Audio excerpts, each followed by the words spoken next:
to answer your question about anxiety and anxiety disorders, a very critical piece is first to be able to identify the existence of the phenomenon, and then the second is to understand the context in which it's taking place.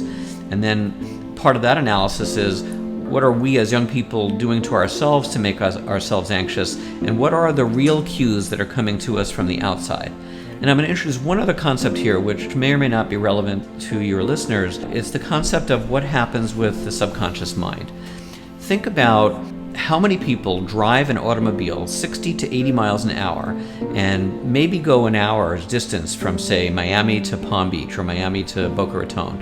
And all of a sudden you realize that you're about half an hour into your trip and you don't even realize where the last 4 exits were. Oh, I passed Hollywood already? Wow, that's amazing. Mm-hmm. So think about the power of the subconscious mind, that you are operating a 4,000-pound piece of equipment going 60 to 80 miles an hour, and you haven't crashed and you can't explain what happened to the last 5 exits. So subconscious mind drives a lot of our behavior and a lot of our activity in the world.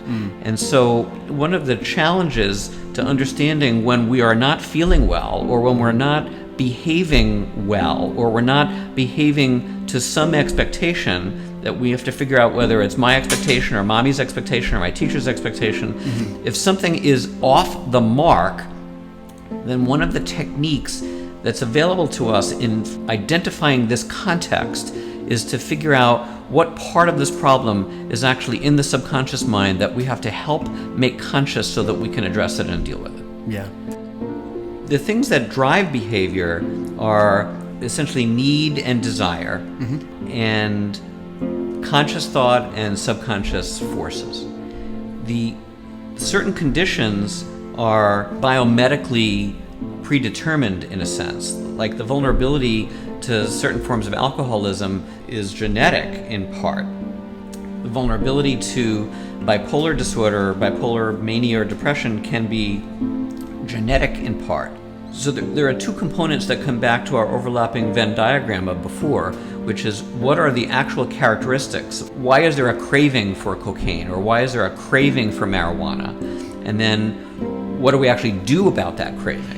Yeah. There are 2 different steps in the process. The craving itself may be a strongly biological imperative, but what we do about it may be a personality and socially determined choice and behavior. For most human behaviors, most behaviors are healthiest when they're done in moderation. Right. So if somebody is at a young age starting to consume alcohol, then what is the role of the alcohol? Is it a mechanism to be able to engage in a social setting where other people are also drinking? That's one purpose. Right. Is it to calm the sweaty palms that I have whenever I go out with friends? That's another purpose. Do I find that my ability to manage the volume of alcohol and the frequency of drinking is purely choice for me, or is it something that feels like it's a biological imperative that's being driven and it's almost out of my control? This is an analysis that I have to go through if I want to be a healthy person, because to be healthy in life, you have to have freedom and authority to make choices, but you also need a sense of responsibility. Right. For the person that's listening to this right now and they're thinking, what you just said is me. I never really had a partner. I could never really have a steady relationship. I was always pretty erratic. Maybe I was afraid for them to know the real me, so I drink. And when I drink, I have a version of myself that comes out that's good. But then, because I drink too much, I become that guy. And people don't like me, and I have to do a lot of repairing the next day. In alcohol, for example, if I'm a person who's consuming alcohol because I'm using it as a tool, then I have to understand the effectiveness of that tool and how safe is that tool. And if I have no control over the use of it because I can't do what I want to do, or I can't function even if I don't engage in the use of alcohol, then I'm no longer in charge. I'm no longer responsible for my behavior. And I'm actually losing my own freedom and authority because something else is governing what it is I have to do. So I have to do my own little efficacy, safety analysis of my own behavior. And if it doesn't feel like I'm in charge of my own behavior, then I better figure out why, or I'm going to travel down a pathway that may be totally destructive. So, okay, with substance use, some people are like, I'm not an addict, I'm not this, I'm not that. But if you were to ask their friends, it's like, you're smoking every day. Like, you're pretty much always high, and you're highly functional on fill in the blank substance. So my question to you is, how can you become more aware of that? And some people are fully aware of it. What do you do with that? Well, as you said earlier in our conversation, self-awareness versus denial is a very important concept. There are some people that may be aware of some things that they're doing but feel like they can't control it. And there are some people who may not be aware that the behavior that they're participating in, like drinking alcohol or smoking cannabis, is actually negatively impacting themselves or their relationships with those around them. And so for those that have some type of awareness that they're using one or more substances, then they have to ask themselves some questions.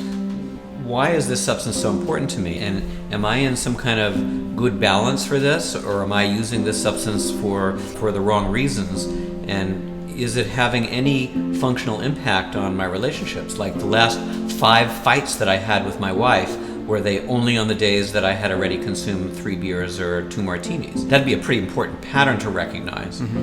So for the person who doesn't have an awareness that there may be an issue, that's a far more complicated question, because for those without awareness, unless they're surrounded by people who actually care for them or love them, who are willing to step forward and bring it to their attention, then something really bad might have to happen in order to overcome the problem. And that's an unfortunate situation, which is sometimes in the substance abuse community conceptualized as hitting rock bottom. But sometimes you have to have real losses in order to be able to gain the insight that there's a problem there, unless there are others that are willing to bring it to your attention. But like you said, to rock bottom, in my family there were a couple situations where we knew someone hit rock bottom and everything came to the surface because there was a DUI or because they hurt themselves. When that happens, I guess as a parent or as a friend, like what can you really do to help that individual? Because some people just distance themselves if they're friends, you know? Well, there's a significant cutoff point there. That is, something horrible has happened or something horrible has not yet happened. When something horrible has not yet happened, there certainly can be signals that we can see that if there are changes in behavior in someone, then usually there's a reason for that. Now, that reason could be substance abuse, it could be a mood disorder that's evolving, it could be something horrible that happened among a friendship cohort or in school that the young person has not yet shared with a parent or some other kind of authority. Again, I think when it comes to children or adolescents and parents have a responsibility to know a significant amount of things about their kids. You could never know everything that's in your child's mind, but you will know a lot about your child's behavior. And so if there are patterns of behavior that look problematic, you need to inquire about them, and you need to engage your child in some dialogue, and you need to be a part of your child's life, and you need to model healthy values and behavior for your child at all times. There is no time off from that responsibility. The flipping point here has to do with if something bad has already happened, whether it's a 17-year-old newly minted driver or it's a 27-year-old who's been driving for many years. If something bad happens, like there's a DUI arrest, then we've already missed the warning signals long before that point. Right. But now at least nobody died in that accident or that arrest, so good. So now we use this as an opportunity to surface everything that's relevant about this substance use, whether it's cannabis or alcohol or something else that led to this problem. And we go through the analysis. What is the context of which this use is taking place? And how much use is involved? And what is the appeal? What is the interest?